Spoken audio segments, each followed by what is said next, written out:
Ahojte, vítam vás. Dnes vám predstavím knižku od môjho ďalšieho obľúbeného autora. Nepôjde o horor. S názvom Podivná knihovna, ktorú napísal Haruki Murakami.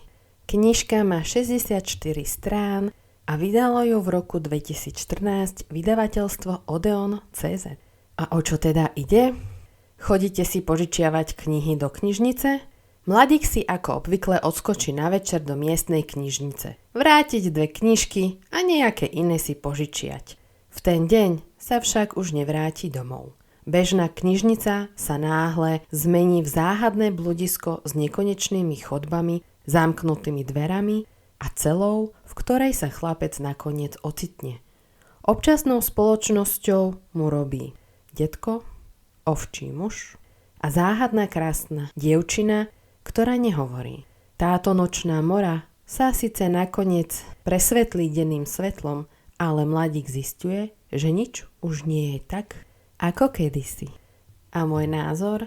Fúha, táto knižka je proste top.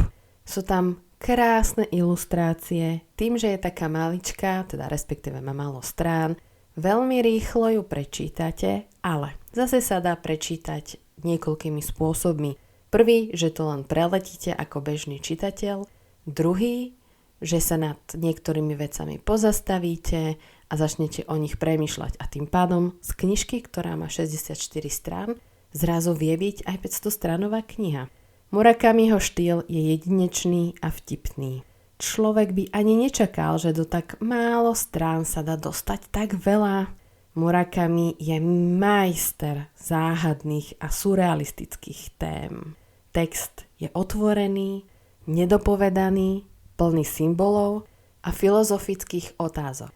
Takže ak viete čítať medzi riadkami, veľmi veľa si domyslíte.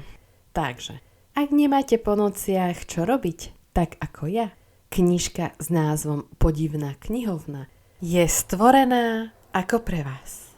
Ja ďakujem za pozornosť a počujeme sa na budúce.